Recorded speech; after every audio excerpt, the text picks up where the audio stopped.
Hey guys, tonight we are slipping back thousands of years to ancient Egypt, not to visit the gold-laden tombs of pharaohs or the grand temples of forgotten gods, but to do something much more intimate. We're going to spend a day just one single, ordinary day as a regular person living and working along the Nile.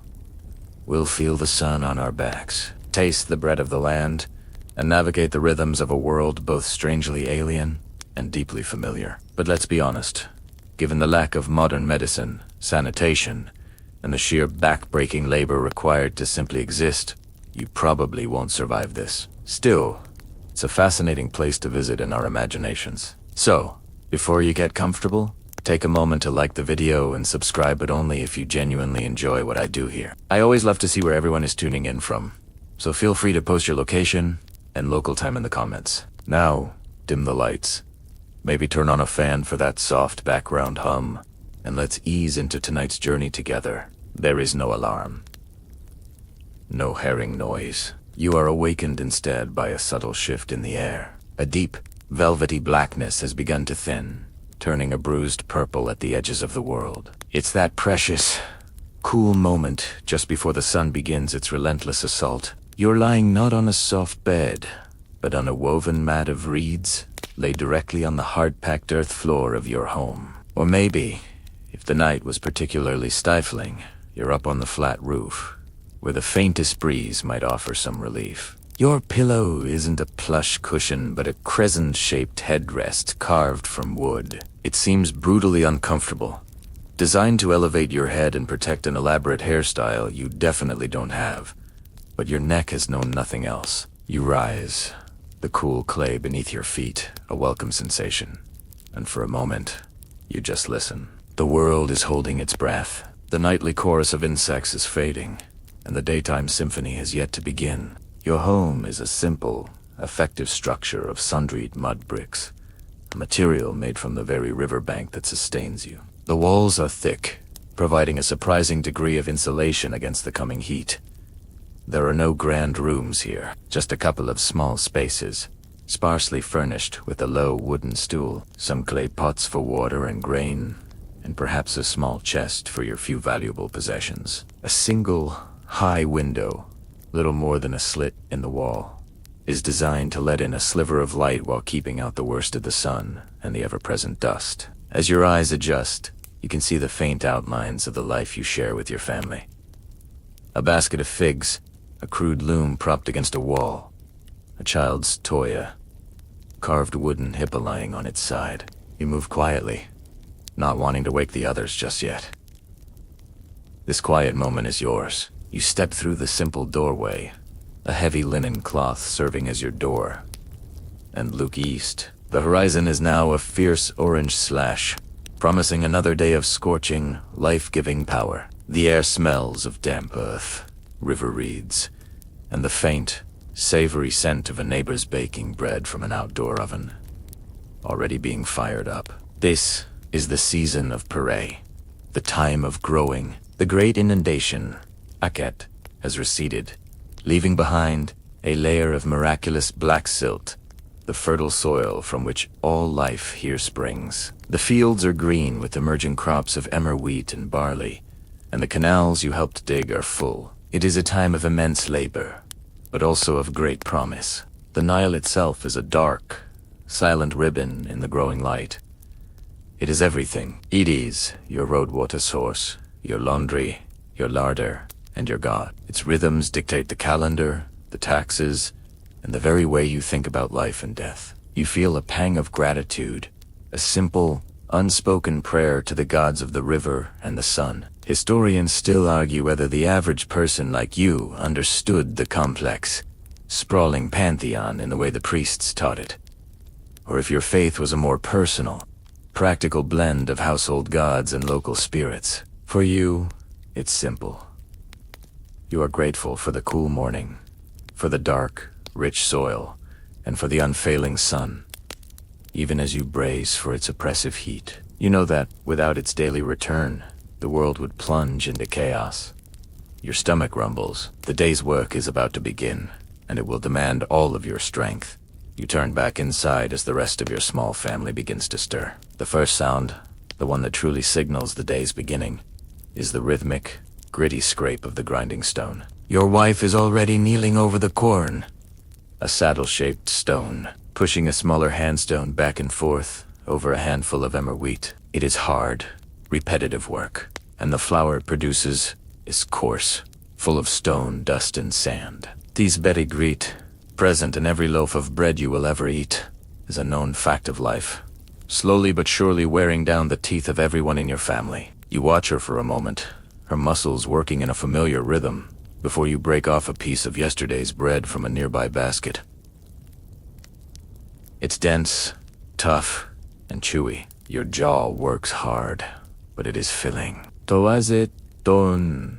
You take a long drink from a clay jar of beer. This isn't the light, bubbly stuff of modern times. It's a thick, soupy, slightly sweet beverage, more like a thin porridge. It's unfiltered and packed with nutrients, a cornerstone of your diet that provides far more calories than the water from the Nile ever could. The children are awake now, and they each get a small piece of bread and a sip of water before being shooed out of the small house. With breakfast over, it's time to make yourself presentable, an act that is as much about spiritual cleanliness as it is about physical hygiene. You head outside with a small clay bowl. You don't have soap. Instead, you use a lump of natron, a naturally occurring mix of sodium carbonate and baking soda harvested from dry lake beds. Mixed with a little oil, it forms an abrasive paste that scours away the grime of yesterday's labor. After washing your face and hands, you address your teeth, not with a brush, but with a frayed twig from a particular tree, rubbing it against your teeth and gums. It's surprisingly effective, though it does little to stop the inevitable wear from that sandy bread. Now comes the most important part of your morning grooming, a ritual performed by nearly everyone in this land, from the mightiest pharaoh to the humblest farmer. You take out a small pot made of stone or clay. Inside is a fine black powder called coal, made from ground galena. Using a thin stick of wood or bone, you carefully apply it around your eyes, creating that iconic, almond-shaped outline. It's not just about vanity, though you appreciate the striking look it gives you. The dark pigment is a practical defense against the sun's blinding glare, a bit like wearing sunglasses. You also believe it helps to keep away flies and wards off eye infections. And more than that, it is believed to have magical properties, protecting you from the malevolent power of the evil eye. Historians still argue whether the primary motivation for coal was cosmetic, medicinal, or magical. But for you, it is all three woven into one. It is simply essential. Your wife does the same, her movements practiced and precise. Being clean-shaven is a mark of civilization, a way to distinguish yourselves from the supposedly less civilized, bearded foreigners. So, you take out your razor, a small, sharpened crescent of bronze. There is no shaving cream, just a bit of water and a steady hand. It's a delicate process, and a small nick is a real possibility, a tiny wound that could easily become infected in this environment. Finally, you address body odor. While the wealthy might have access to luxurious perfumes made with myrrh and frankincense, your solution is a bit more earthy. A common practice is to tuck a small pellet of scented resin, or even a specially prepared, thick porridge into your armpit to act as a rudimentary deodorant. It seems strange, but it's a small comfort against the heat that will soon have you sweating. You are now ready. Your belly is full of bread and beer. Your eyes are protected by a layer of coal, and you smell faintly of natron and whatever scent you've used for the day. The sun is climbing higher. The day's work awaits just beyond your doorstep. Your simple sandals, made of woven reeds or rough leather, do little to cushion your feet against the packed earth of the path leading down to the river. The air is already warmer, thick with the promise of the day's heat, and the quiet of your home is replaced by a rising hum of activity. As you clear the last cluster of mud brick houses, the full panorama of the Nile riverbank unfolds before you, and it is a scene of breathtaking, chaotic industry. This is not a tranquil nature preserve. This is the central artery, the main highway, and the bustling marketplace of your entire world. Forget paved roads and wheeled carts for long-distance travel. For moving anything of substance, the river is the only way. Everything, from the colossal stones that build the temples to the grain that feeds the kingdom, travels on this shimmering brown highway. The sounds hit you first, a cacophony of human voices shouting instructions, haggling over fish, or simply greeting a neighbor. You hear the rhythmic slapping of wet linen against smooth stones. As a group of women wash their families' clothes near the bank, their chatter a constant, cheerful undercurrent. Children splash and squeal in the shallows, a parent's sharp call reminding them not to stray too far into the deeper water. The bleating of goats and the lowing of cattle being loaded onto a wide, clumsy-looking transport barge add to the chorus. Then there are the sounds of the river itself. The gentle lapping of water against the reeds, the creak of wood, and the deep, rhythmic chanting of oarsmen. As they power a larger vessel against the current, your eyes try to take it all in. Dozens of boats. The water in line, the banks. The most common are the small, nimble skiffs made from bundled papyrus reeds, expertly tied together. You see fishermen in these, casting their flax rope nets, their bodies moving with a practiced, fluid grace. A family is poling a similar craft across a small channel, loaded down with baskets of produce for the market. Then there are the larger wooden boats. They're single, large square sails billowing, if they're fortunate enough to be heading north with the current's push and the wind's help. Heading south against the current is harder work requiring long, heavy oars and sheer muscle. One such boat is being loaded nearby, a ramp laid from the bank to its deck. You watch as workers, their backs gleaming with sweat, carry heavy sacks of barley aboard, their movements supervised by a scribe who makes careful notes on a shard of pottery, an ostragon, keeping a tally. Of course, the river is not just a highway. It is also a place of immense danger. You scan the water instinctively, a habit learned in childhood. That log floating near the far bank, hisit? A log? It sinks below the surface with a lazy ripple, and you know it was a crocodile. They are a constant menace, a terrifying reality of daily life. But as everyone who lives by the river knows, they are not the true kings of the Nile. That title belongs to the hippopotamus. You see a family of them further down, mostly submerged, looking like smooth gray boulders. They seem peaceful, almost comical.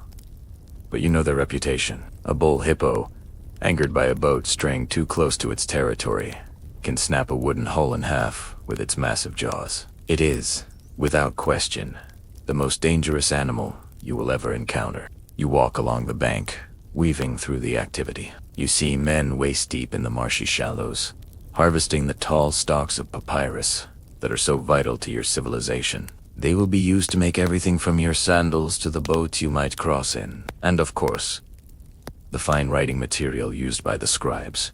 Looking at the variety of boats, you're reminded of the beautiful, miniature wooden models you've seen being prepared for the tombs of the wealthy. Historians still argue whether these models were intended as magical substitutes for the real thing in the afterlife, allowing the deceased spirit to travel, or if they served a more complex ritual purpose we don't yet fully grasp. For you, they just look like the real thing, captured in perfect, tiny detail. Your own journey to the afterlife will not be so well equipped. Your immediate concern is more practical.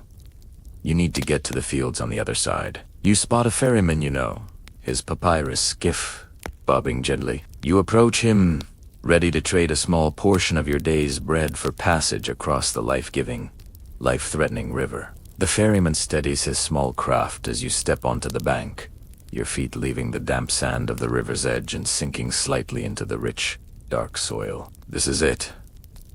The Kemet, the Black Land. It's not a poetic name. It's a literal description. The earth here is a deep, nourishing black, a stark contrast to the vast, red desert that crouches just beyond the valley, an ever-present symbol of death and chaos. This fertile strip, this gift from the Nile's annual flood, is your entire world. The sun, now climbing higher in the sky, has already baked the surface into a cracked, gray crust. But just beneath, the soil is cool and damped with life. The air smells different here, away from the fishy temps of the river. It smells of wet clay, growing things, and the warm, dusty scent of the oxen waiting patiently in the shade of a lone sycamore fig tree. Your work for the day is not with the plow. The fields have already been sown. You see the faint green fuzz of new life stretching out in neat, irrigated squares. You remember the work of planting just a few weeks ago, guiding the simple wooden plow, little more than a sharpened stick as it bit into the soft earth. Your oxen pulled, and you leaned your whole weight into it, carving a shallow furrow. It doesn't turn the soil like the plows of later ages. It just opens a line for the seed. Then came the sowing, a rhythmic casting of grain from a basket tied at your waist. And after that, the wonderfully quirky and practical step of driving a small flock of sheep or goats across the newly sown field. Their hooves did the work of 1,000 rakes, trampling the precious seeds into the soil, protecting them from hungry birds in the scorching sun. Today, your task is irrigation, the relentless, repetitive work that keeps these fields alive. The main canals, dug by teams of laborers, bring the Nile's water deep into the valley. But getting it from the canal to your specific patch of green is your job. And for that, you have the It is an ingenious piece of technology, a simple machine that saves your back from the impossible task of carrying endless jars of water. A long wooden pole is balanced on a crossbeam, like a giant seesaw. On the short end, a heavy counterweight of mud and stone is fixed. On the long end, dangling from a rope, is a large leather bucket. You walk to your station beside the feeder canal. You grab the rope. You pull down, your weight and strength overcoming the counterweight, and the bucket dips silently into the cool water. Then, you let the machine do its work. The heavy weight on the other end drops, and with a gentle, satisfying lift, it raises the full, sloshing bucket of water from the canal. Your job is to simply guide its arc, swinging the pole so the bucket is now over the small irrigation ditch that waters your barley. With a flick of your wrist, you tip the bucket, and a cascade of life-giving water rushes into the channel, soaking into the thirsty black earth. And then you do it again, and again, and again. The motion becomes a mindless rhythm. Pull down, dip, guide, tip. The wooden pivot creaks and groans with each swing, a monotonous song that will be the soundtrack to your entire day. The sun beats on your bare back, sweat trickles down your temples, and you're grateful for the coal around your eyes, which cuts the harsh glare reflecting off the water's surface. Flies buzz around your head, a persistent, irritating cloud. An overseer, a man who works for the great temple estate that owns this land, stands in the distance, his linen kilt cleaner than yours, a staff of office in his hand. You do not own this soil. You are a tenant, a laborer whose payment is a portion of the crop you grow. The resta majority will go to the temple granaries, a tax that feeds the priests, the scribes, the artisans, and the pharaoh's court. Historians still argue about the precise level of freedom you, as a farmer, truly possessed. Were you a serf, tied to the land, or a free agent in a complex system of rent and state labor? For you, the distinction is meaningless. You work, or your family starves. That is the only truth that matters. You pause for a moment, your muscles screaming, and watch the water darken the soil around the tender green shoots. It is a moment of profound satisfaction, a feeling as old as civilization itself. But the moment is brief. The sun is getting higher. The canal is waiting. You grab the rope and pull down once more. The shaft's leather bucket, worn from countless lifts, has finally given way, a tear in its side making each pull a frustrating, watery failure. The overseer, with an annoyed sigh, has sent you from the fields. Your new task is to take the bucket to the village workshops to be repaired or replaced. As you leave the quiet, sun-drenched fields and approach the cluster of buildings where the craftspeople work, the air changes. The gentle, monotonous creak of the irrigation machine is replaced by a cacophony of productive noise. This is the industrial heart of your community, a place of constant transformation, where raw materials are shaped by human skill into objects of both utility and beauty. The air is thick with new smells, the sharp scent of sawdust, the earthy aroma of wet clay, the acrid temps of hot metal, and the faint, sweet perfume of melting beeswax. You first pass the potter's workshop, which is really just an open-sided shelter to provide some shade. A man, his skin and loincloth dusted with dried clay, sits on a low stool. Before him, a simple, slow-turning wheel, which his young apprentice spins by hand, supports a wet, glistening lump of Nile mud. You stop for a moment, mesmerized. His hands, slick with water, are a blur of confident motion. He is not just shaping the clay, he is coaxing it, his fingers seeming to know its every secret. With a gentle pressure here, a subtle lift there, the shapeless mound rises, thinning, swelling, and magically becoming a familiar, graceful water jar. He works with an intense, quiet focus, oblivious to the noise around him, piled in the sun to dry out dozens of his finished creations. Simple beer jars, flatbread plates, and sturdy cooking pots. In the distance, you can see the kiln. A brick structure belching a dark plume of smoke, its fierce heat turning the soft, fragile clay into hard, durable ceramic. You continue on, weaving past a weaver's hut, where the clatter of a wooden loom provides a steady rhythm. You're headed for the leatherworker, but the sound of hammering draws your attention to the carpenter's area. Forget automated saws and power tools. Everything here is done with muscle and an astonishing degree of precision. You see a man using an adze, a tool like an axe, with the blade turned sideways, to smooth the surface of a thick plank of acacia wood. Each swing shaves off a paper-thin curl of wood, leaving the surface almost polished. Another man is using a bow drill, a clever tool that uses a bow to spin a drill bit. Two bore clay on round holes into the leg of a stool. They are constructing a beautiful wooden bed frame, destined for the home of a wealthy official. You notice they use no nails. Instead, they meticulously carve mortise and tenon joints, fitting pieces of wood together like a puzzle, creating furniture so strong it can last for millennia. A flash of brilliant color catches your eye. At the edge of the woodworker's space, a painter is decorating a coffin. He grinds minerals on a stone pallet, mixing them with a binder. He has a pot of fiery red from ochre, a bright yellow, a stark white from chalk, and a deep black from soot. But the color that truly stands out is a vibrant, electric blue. It's a synthetic pigment, the first ever invented, made by heating sand, copper, and natron, that same salt you used to wash with this morning. It's a color of incredible value and symbolic importance, associated with the heavens and the gods. Watching him apply this almost supernatural blue to the representation of a goddess's face is a moment of quiet awe. These artisans, the potter, the carpenter, the painter, are not considered great artists in the way you might think of one. They are skilled laborers, and historians still argue whether they were viewed as creative individuals or simply as human tools in the service of a patron or the state. Did that painter feel a surge of personal pride in his vibrant blue goddess? Or was he just glad to have finished another job?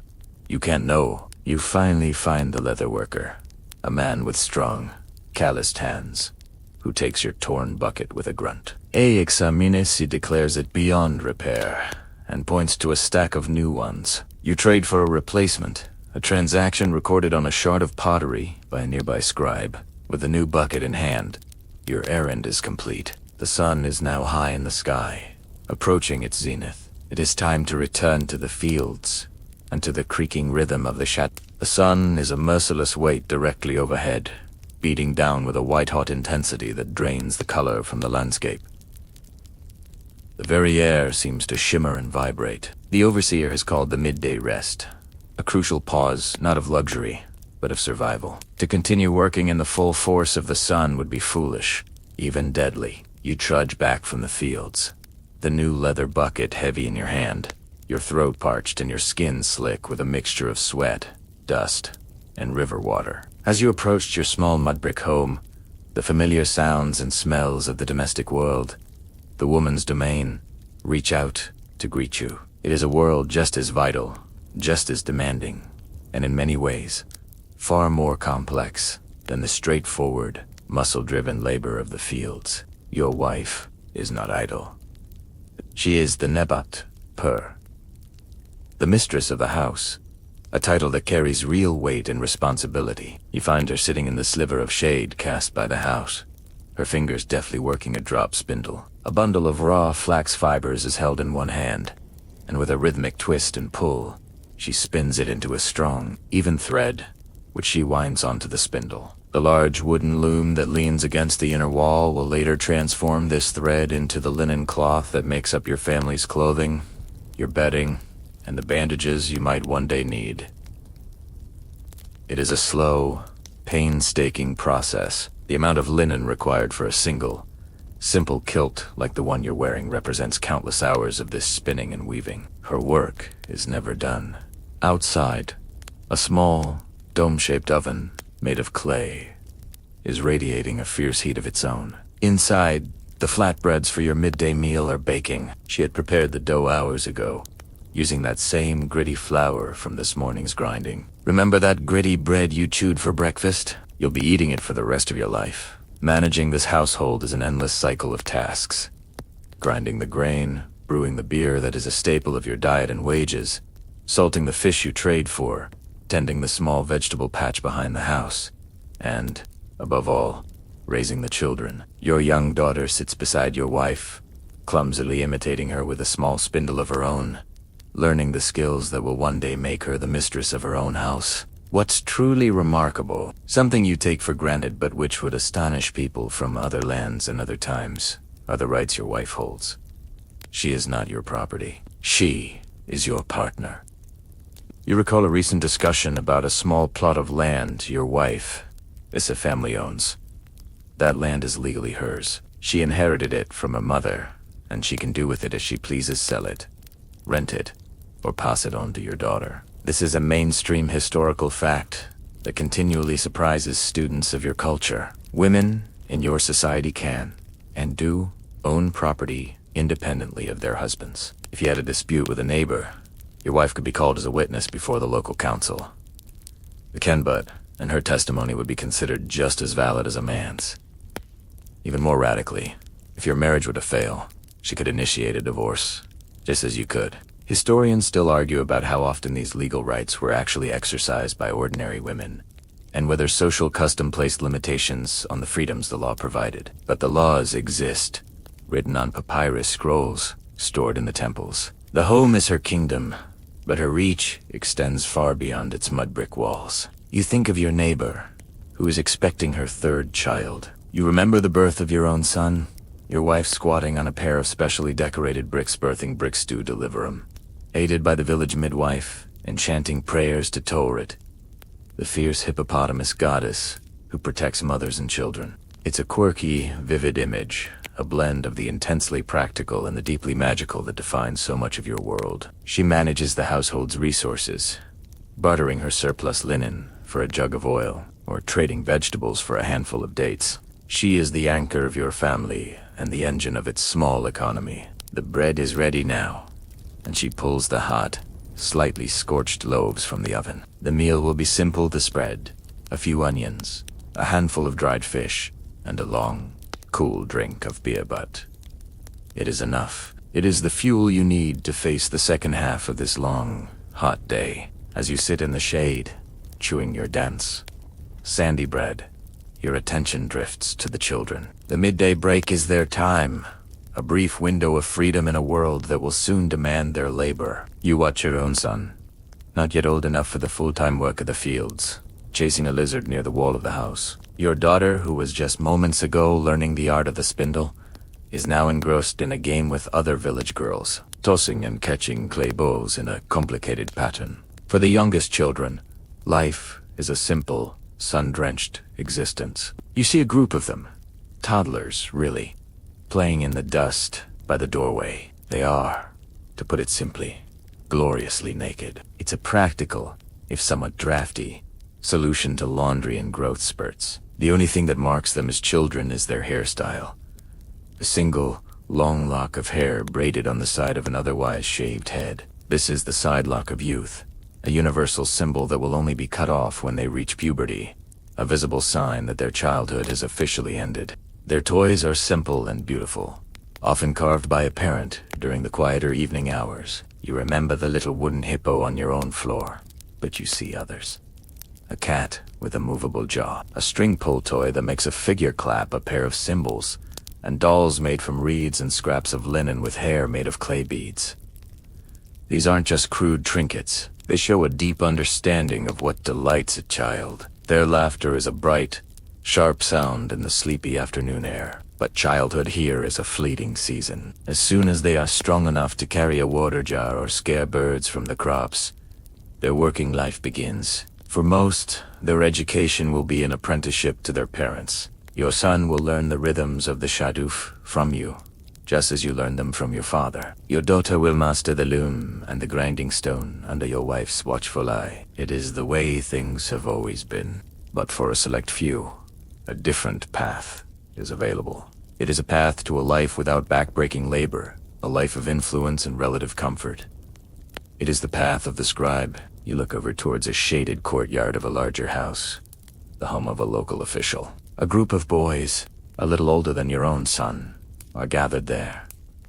This is their school. There are no cheerful classrooms, This is a place of intense, repetitive, and often painful discipline. They sit cross-legged on the ground, each with his scribal paletta, rectangular piece of wood with 2 wells for ink cakes, 1 black soot mixed with a binder, and 1 red ground ochre, and a set of reed pens. Before them, the master, a stern-faced scribe, dictates a passage. The only sound is the dry scratch of their pens on their practice material. They are not writing on precious, expensive papyrus. They are writing on estraka, those invaluable shards of broken pottery, or on wooden boards coated with a layer of smoothable gesso that can be wiped clean and reused. Their curriculum is brutal. They begin by copying simple signs, over and over until their hands learn the fluid, elegant shapes of the hieratic script, the cursive shorthand of the more pictorial hieroglyphs. Then they move on to copying texts, not exciting stories of gods and heroes, but practical documents, model letters, legal contracts, tax assessments, and lists of goods. The goal is not creative expression. It is perfect, error-free duplication. And woven into these tedious exercises are passages of wisdom literature, collections of proverbs and teachings designed to instill the correct moral character for a future official. One of the most famous teachings, a mainstream historical fact known from surviving school texts, is a stark warning about the importance of their studies. The ear of a boy is on his back, the master might recite. He listens when he is beaten. Discipline is physical and immediate. A mistake is met with a sharp rap from a stick. This is a far cry from telling a child to use your words. Historians still argue about the true extent of literacy in your society. Was it a skill confined to this tiny, elite group of professional scribes and high officials?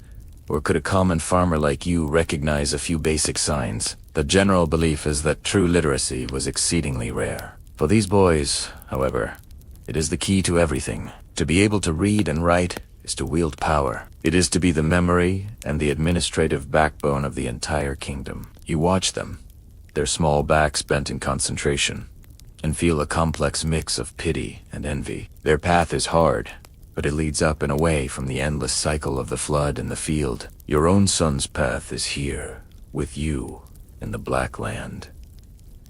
The sun has passed its peak. The rest is over. It is time to pick up your tools and return to the water.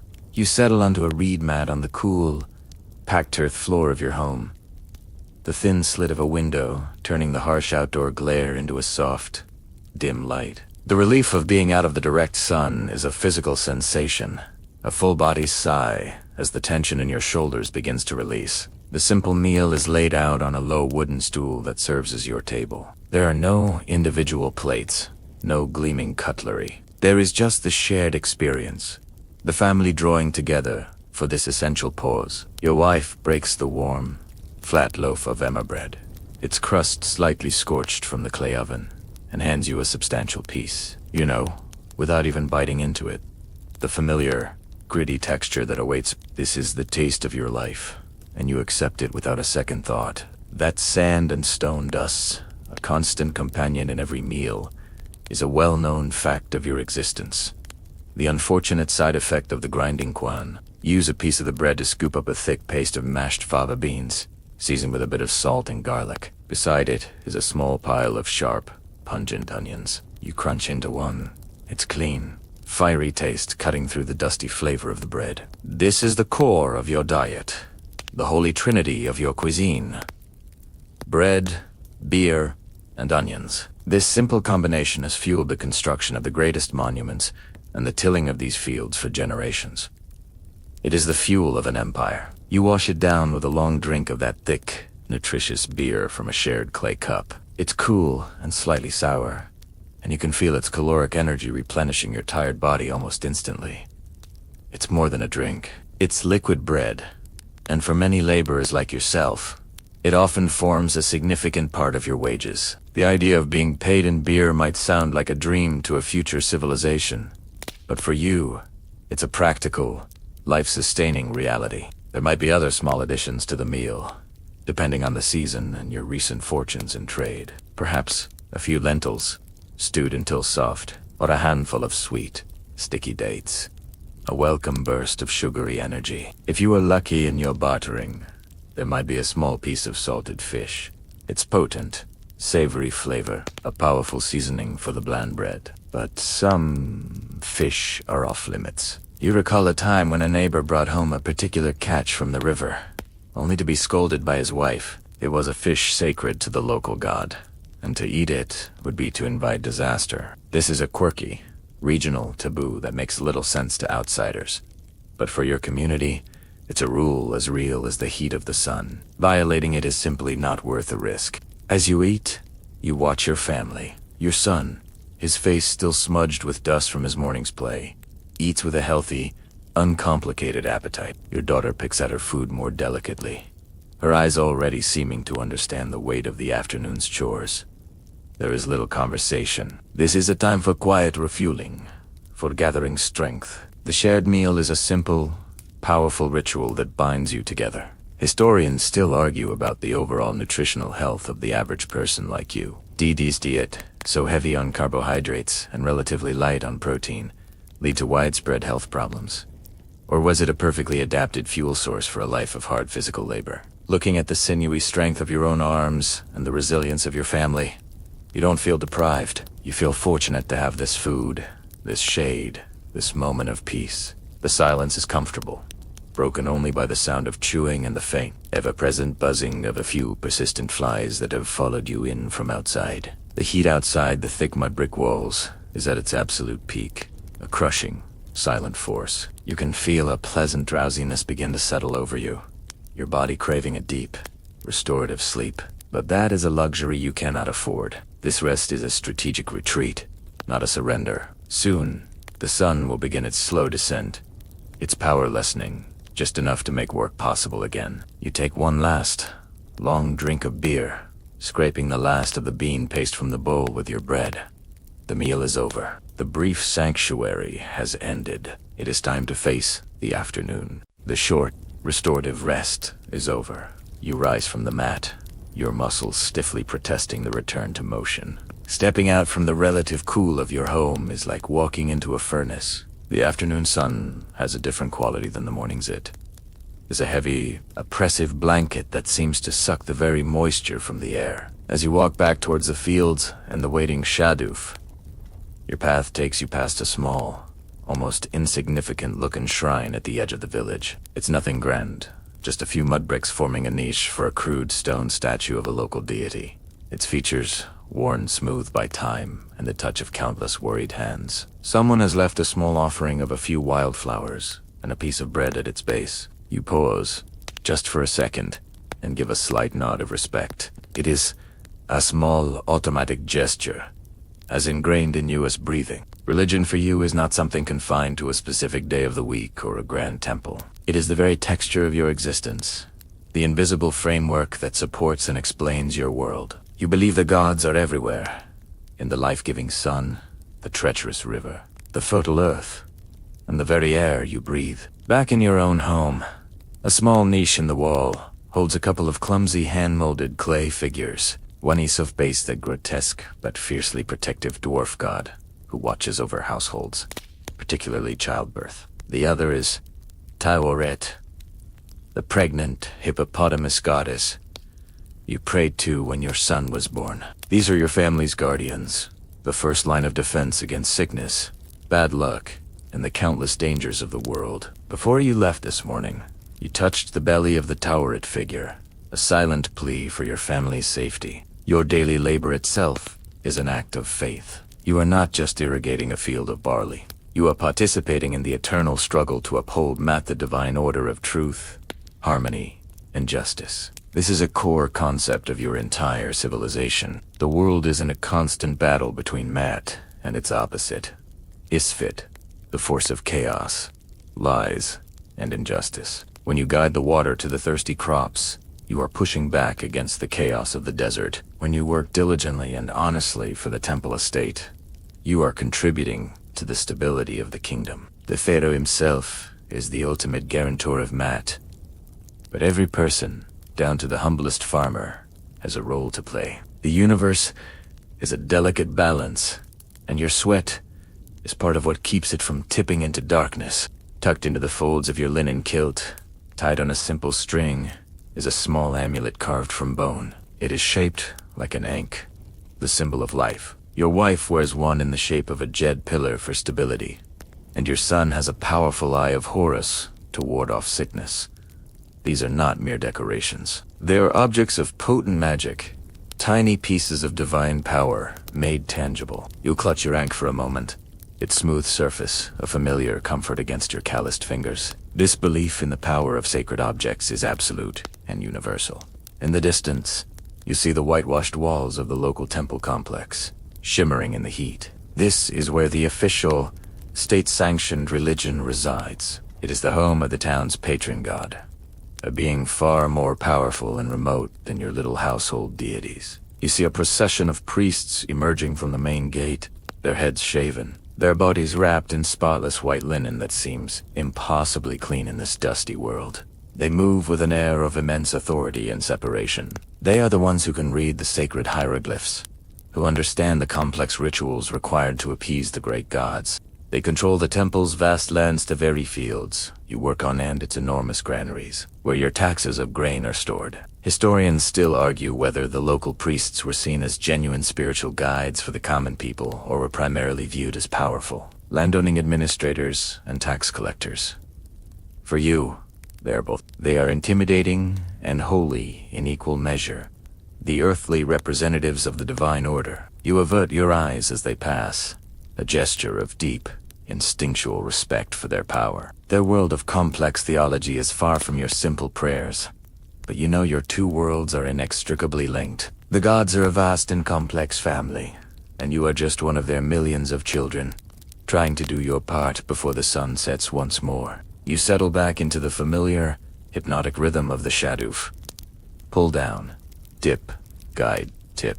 The afternoon sun is less a direct assault now and more a smothering, ambient heat that saps your will. Your mind drifts, lulled by the repetitive motion and the monotonous creak of the wooden beam. It's in this moment of distraction that it happens. Your foot, slick with river mud, slides on the greasy bank. You lose your balance, stumbling sideways, your arm instinctively shooting out to break your fall. It connects not with the soft earth, but with the sharp edge of a broken pottery shard half buried in the mud and old, discarded ostrakhan perhaps. A searing, white-hot pain shoots from your forearm to your shoulder. You cry out, scrambling to your feet. A deep, ragged gash is welling with dark, crimson blood, which traces a startlingly bright path through the grime on your skin. The pain is one thing, but the fear is another, much colder sensation. An open wound in this world is a gateway for the filth of the riverbank. For the ever-present flies you can already feel buzzing with interest and endure belief. A gateway for malevolent spirits or the influence of angry gods. The overseer sees your distress and, with a rare flicker of concern, tells you to go and see the Sunyu, the healer. He is a man who is part doctor, part priest, and part magician. You cradle your bleeding arm and make your way back to the village, a fresh wave of anxiety washing over you. The healer's room is dim and smells intensely of dried herbs. minerals, and the faint, unsettling aroma of rendered animal fat. Bundles of plants hang from the ceiling, and dozens of clay jars, each holding a different mysterious ingredient, line the shelves. The Sueño himself is an older man, his eyes sharp and observant. He gestures for you to sit and examines your arm with a gentle but professional touch. He probes the edges of the cut, his brow furrowed in concentration. His diagnosis is twofold. Yes, your flesh is torn. But he also explains that a hostile influence, perhaps a minor demon of sickness, took advantage of your momentary weakness to attack you. The treatment, therefore, must also be twofold: practical and magical. This fusion of science and sorcery is a mainstream historical fact about your medical system. The two are seen as inseparable, complementary forces. First, the practical. He washes the wound, not with water, but we'd beard the alcohol, providing a mild, stinging antiseptic effect. Then he prepares he takes a generous dollop of honey from a jar. You know honey as a sweetener, but he knows it helps keep a wound clean, an early form of antibiotic that actually works. He mixes this with a pinch of a ground mineral and some crushed herbs. As he works, he begins the second part of the treatment. He starts to chant in a low, sonorous voice. It is an incantation, a spell directed at the wound itself. He is not just speaking over your arm, he is speaking to it. He commands the blood to stop. He orders the flesh to knit itself together, and he threatens the invisible demon that caused the injury, ordering it to flee your body. This isn't just comforting nonsense. To you, it is the most critical part of the cure. He applies the sticky, fragrant poultice to the gash, and then binds your arm with a strip of clean, fresh lanena, valuable commodity not to be wasted. He then gives you instructions. You are to keep the arm clean and recite a prayer to the fierce, lioness goddess of healing and pestilence 3 times a day. He also gives you a small, greasy packet containing a salve to apply in 2 days' time. This is a quirky, and to modern minds, stomach-turning aspect of your medicine. While some remedies were effective, like the honey, others contained ingredients like fly droppings, lizard blood, or even, as you recall from the sunscreen discussion, crocodile dung. You don't ask what's in the packet. You trust the Sueño. Historians still argue about how much the ancient Egyptians truly understood about the physiological effects of their treatments. Did they know honey was a powerful antiseptic, or did they just observe that it seemed to work, attributing its success to the magical properties of the bee? For you, there is no such debate. The spell is as important as the salve. The healer's authority comes from his knowledge of both the body's secrets and the god's words. Your arm throbs with a dull ache, but your fear has subsided, replaced by the reassuring certainty that the proper steps have been taken. The overseer will not expect you back in the fields today. Your work is done, but the day is not yet over. With your arm now cleaned, magically protected, and neatly bound in a strip of valuable linen, you have a legitimate excuse to be a delare rare and unsettling state of being. The throbbing in your forearm is a constant, dull reminder of your mishap, but it's not enough to send you to your sleeping mat. You are restless. You wander aimlessly through the village, your feet tracing the familiar, dusty paths. This forced inactivity gives you a chance to simply observe, to see the gears of your community turning in ways you normally don't. And as you round the corner past the main well, you stumble upon one of those gears in motion. Local justice. There is no grand courthouse with columns and intimidating statues. Justice here is a more intimate, open-air affair. In the deep, welcome shade of a massive, ancient sycamore fig tree, a tree that has likely witnessed 1,000 such disputes. Local canbit is in session. This is the Council of Elders, the respected senior men of your village, who serve as the primary legal authority for everyday problems. They sit on a collection of low stools, their faces weathered and serious, their hands resting on their knees. Before them stand 2 men, your neighbors, their faces flushed with a mixture of anger and anxiety. A small crowd of curious onlookers has gathered, forming a loose circle around the proceedings. It's better than street theater, and you decide to stay and watch. The dispute, as you gather from the loud and animated testimony of the first man, is about a donkey. Not just any donkey, but a donkey of questionable character that was loaned to the second man and returned, allegedly, with a lame leg. The first man claims his donkey was deliberately overworked and abused. The second man, standing silently with his arms crossed, insists the donkey was already lazy and prone to fits of dramatic, entirely fake, limping. It is a classic case of he said.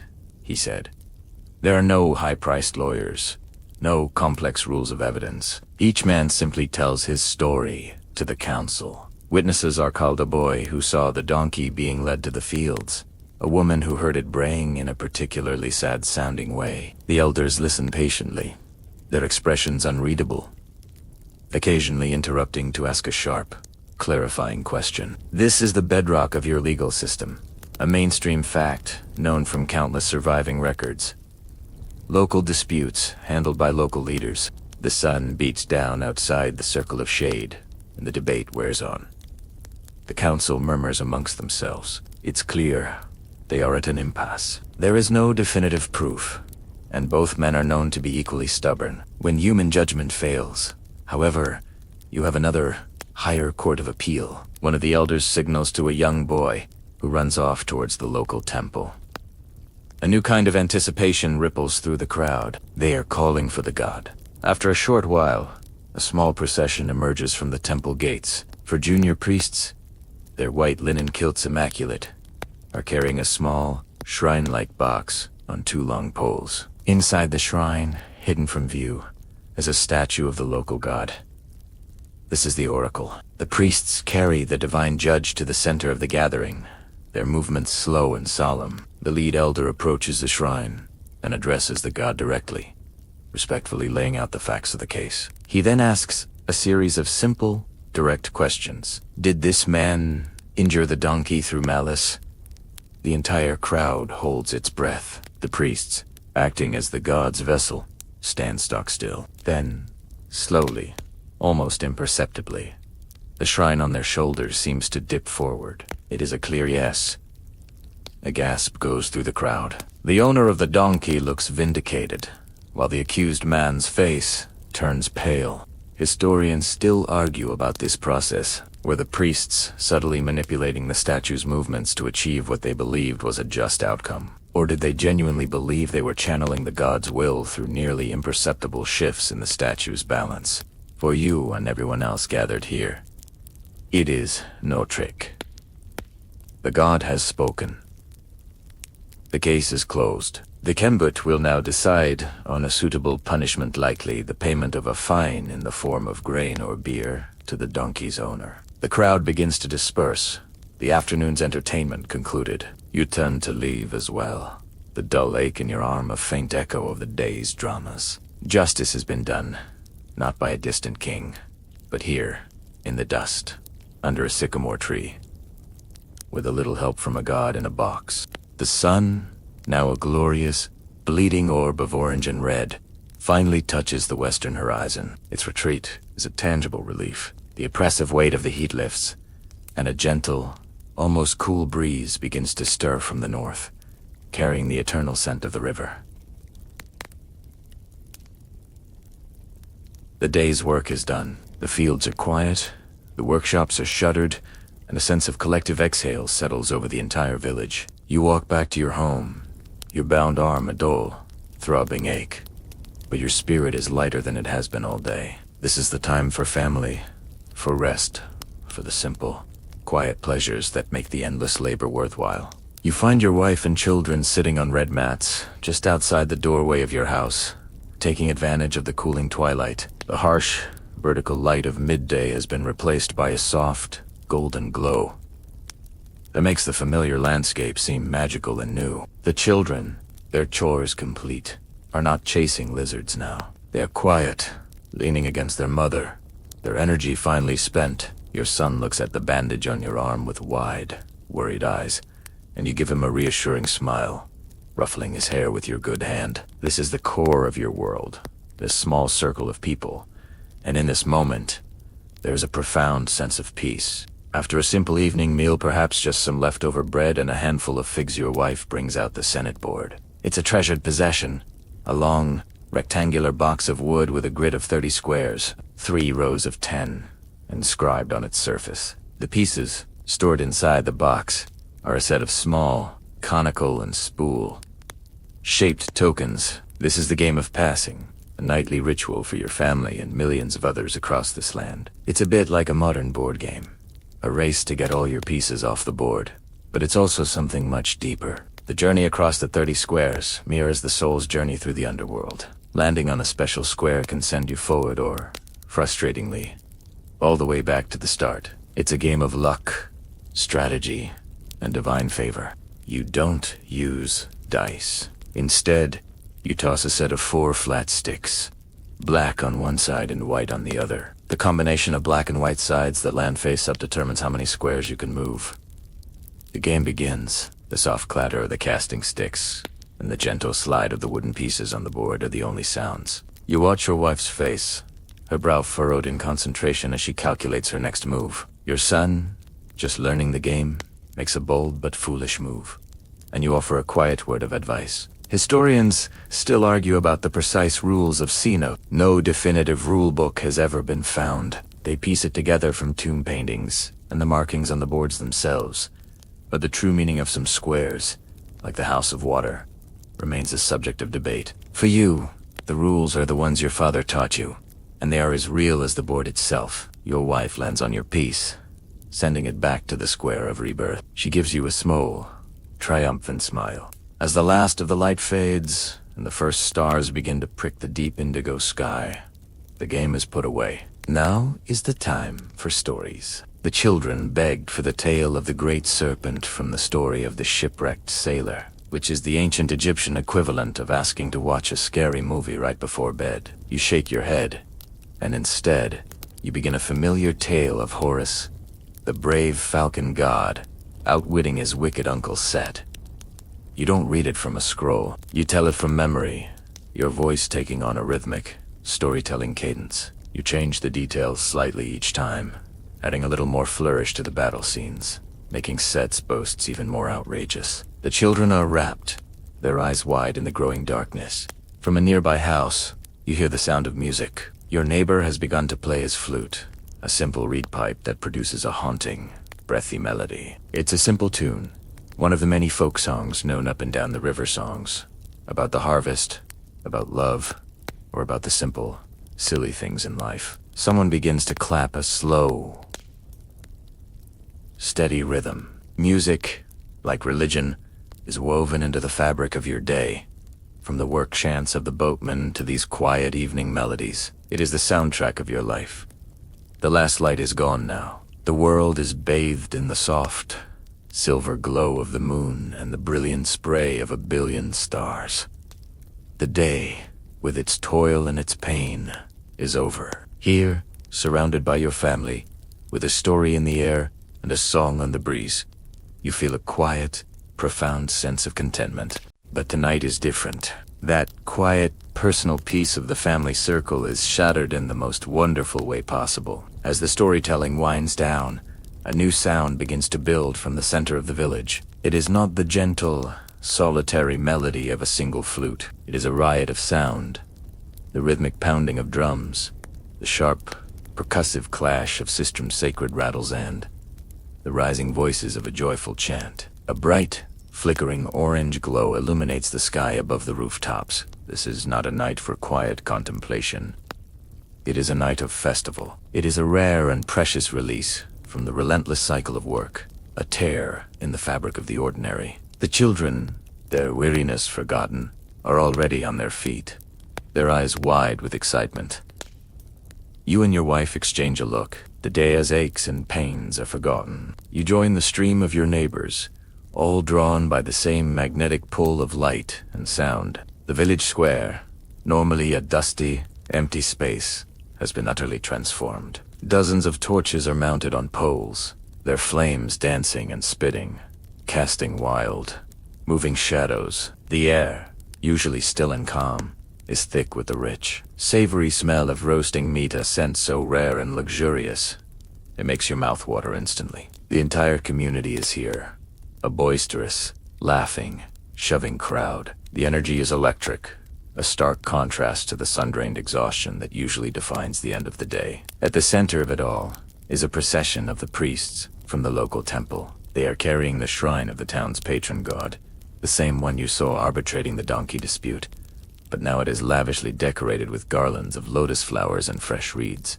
They move slowly, rhythmically, through the crowd, and people reach out, trying to touch the sacred wood of the carrying poles, shouting prayers and praises. This is a celebration in honor of the god's bounty, a thank you for the promise of the growing season. The mainstream historical fact of your life is that these festivals, dictated by the religious and agricultural calendar, are the primary way the state and the temple interact directly with you, and they do it with a powerful tool: abundance. Long tables have been set up, and they are groaning under the weight of food and drink provided by the temple's vast storerooms. There are heaps of bread, far finer and less gritty than your daily loaf. There are bowls piled high, with dates, figs, and pomegranates. And most importantly, terei ismeat. A whole ox has been roasted, and temple servants are carving off generous chunks for everyone. For a family that might taste meat only a few times a year, this is a moment of almost unbelievable luxury. And then there is the beer. Huge ceramic jars, filled to the brim, are everywhere. The beer flows freely, endlessly. You are not just encouraged to drink, it is part of your religious duty. This is the quirky tidbit of your spiritual life, the concept of divine drunkenness. To become intoxicated is to loosen the bonds of the mundane world, to enter a state of ecstatic connection with the gods. It is a form of worship. You see people all around you, their faces flushed and happy, laughing and dancing with an abandon that would be unthinkable on any ordinary day. Young men and women flirt openly, their inhibitions washed away by the music and the beer. You drink deeply yourself, the familiar, soupy beverage seeming to taste better tonight. Charged with the festive energy of the crowd, historians still argue about the true purpose of these events. Were they exercises in genuine piety, a way to forge a powerful bond between the community and its divine protectors? Or were they a sophisticated form of social control, a way for the powerful temple authorities to demonstrate their wealth and pacify the hardworking masses with a spectacular display of bread and circuses, ensuring loyalty and reinforcing the social hierarchy? As you look around at the genuinely joyful faces of your neighbors, you feel it's both. You are grateful to the god and the priests for this bounty, and it does make you feel a part of something vast and powerful. The festival is a safety valve, releasing the built-up pressures of a hard and often monotonous life. You grab a piece of the succulent roast meat. It's greasy, salty taste, an explosion of flavor. You drink more beer. You watch the dancers, their movements becoming wilder as the night wears on. For a few precious hours, you are not just a farmer with a sore arm. You are a celebrant, a vital part of a sacred, joyous, and gloriously chaotic whole. The festival's chaotic energy begins to fade as you make your way to the edge of the village, your belly full of roasted meat and your head swimming pleasantly from the beer. The torchlight and the drumming recede behind you, replaced by the vast, silent canopy of the star-dusted sky. Your path home takes you along the dividing line, the place where the fertile black land gives way to the sterile red infinity of the desert. And it is here, just beyond the last of the living houses, that you see them. The silent, dark shapes of the necropolis. The city of the dead. It is your village's western horizon, the place where the sun god Ra dies each evening, and the place where you and everyone you know will eventually make your permanent home. The sight does not fill you with dread.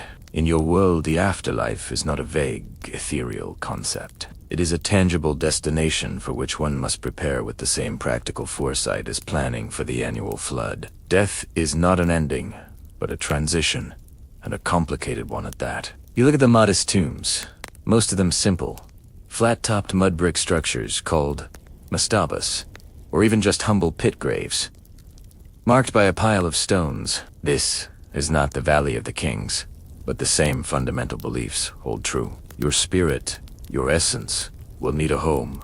It will need sustenance, and it will need to pass a terrifying final exam. Your own preparations are modest, but they are a constant background hum in your life. You have a small stash of exceptionally fine linen, woven by your wife, set aside not for a new kilt, but for your eventual mummy wrappings. Mummification is a mainstream historical fact that everyone knows, but for you, it is a deeply personal necessity. Your body must be preserved, because you're two souls. You're the vital life force, and Yuba, the unique personality soul that can travel between worlds, will need to recognize it as their anchor. Without a preserved body, your souls would be lost and homeless for eternity. The rich can afford the full, elaborate process with the removal of organs and a long natron bath. For you, it will likely be a simpler, less expensive version, but you pray it will be enough. You pass a slightly larger tomb, that of a former village overseer, and you see a small offering table near its sealed entrance. One of his descendants has recently left a small loaf of bread and a little jar of beer. This is not a sentimental gesture. It is a crucial chore.